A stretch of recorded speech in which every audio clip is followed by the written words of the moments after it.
Start. महोदय, पर्यावरण से तात्पर्य किसी एक व्यक्ति के परिवेश से नहीं, वरन व्यक्ति के, समाज के, राष्ट्र के और इस सारी पृथ्वी के ही परिवेश से है, जिसका प्रभाव व्यक्ति, समाज, राष्ट्र और सारे विश्व पर पड़ता है। पर्यावरण से तात्पर्य पेड़ पौधों, नदी पहाड़ या किसी तंत्र विशेष से नहीं, वरन उस समग्र वास्तविकता से है जिस पर मानव मात्र का अस्तित्व और उसका संपूर्ण आध्यात्मिक एवं भौतिक विकास निर्भर है। अस्तित्व केवल शारीरिक स्वास्थ्य ही नहीं, मानसिक भी। स्वस्थ शरीर में स्वस्थ मन ही अच्छे स्वास्थ्य की परिभाषा है। शारीरिक स्वास्थ्य हमारे आहार पर निर्भर है, जिसका स्रोत इस पृथ्वी का जल थल वायुमंडल है। मानसिक स्वास्थ्य भी प्रकारांतर से इन्हीं पर निर्भर है, क्योंकि जैसा खाए अन्न वैसा बने मन। स्वस्थ जीवन पर सबसे अधिक प्रभाव हमारे चिंतन का, हमारी परंपराओं का और उन सब परिस्थितियों का पड़ता है जो हमारे ऊपर आरोपित हैं या की गई हैं या की जा रही हैं। इसलिए पर्यावरण या परिवेश में जल थल वायु ही नहीं, बल्कि वे सारे घटक महत्वपूर्ण हैं जिनका कुछ भी प्रभाव हमारे जीवन पर, हमारी क्रियाशीलता पर पड़ता है, जैसे हमारे विचार, हमारे आचरण और हमारी परंपराएं एवं संस्कृति आदि। सदा से मानव की आकांक्षा उन्नति और विकास की रही है।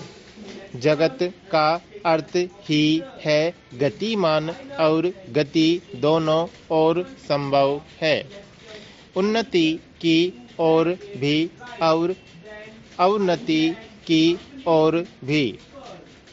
पहली को हम प्रगति कहते हैं, दूसरी को अगति, विगति, अधोगति या दुर्गति कह सकते हैं। वास्तव में मनुष्य ऐसा जटिल प्राणी है जिसमें अनेक विरोधाभासी और असंगत प्रतीत होने वाली प्रवृत्तियां और प्रतिक्रियाएं होती हैं।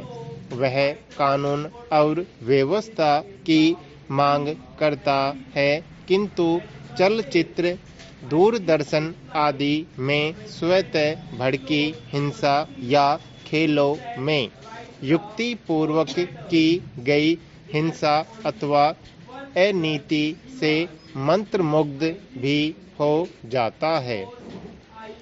मनुष्य अपनी ही जाति या वर्ग के व्यक्तियों के प्रति प्राय बहुत अधिक प्रतिद्वंद्वी होता है, किंतु कोई बाहरी खतरा उपस्थित होने पर उनके प्रति हद से ज्यादा सहयोगी बन जाता है।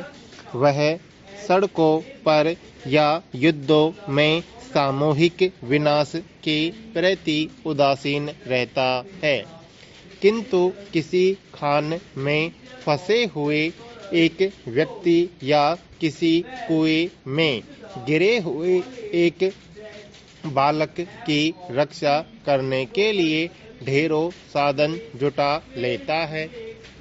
कुछ विद्वान कहते हैं कि मनुष्य बंदर की संतान हो या न हो, किंतु उसमें खालिस बंदर की द्वैध प्रकृति प्राय ही होती है।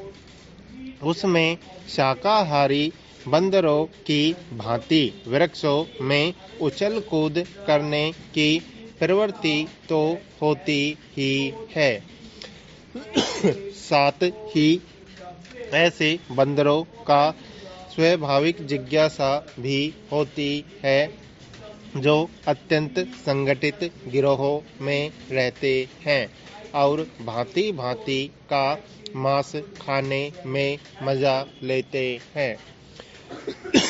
मनुष्य की ऐसी परस्पर विरोधी इच्छा आकांक्षाओं से निपटना असंभव होता है, फिर भी किसी प्रकार का संतुलित मध्यम मार्ग अपनाना अनिवार्य होता है।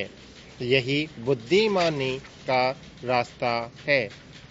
विद्वानों ने मानव की मूलभूत आवश्यकताओं को 5 स्तरों में रखा है।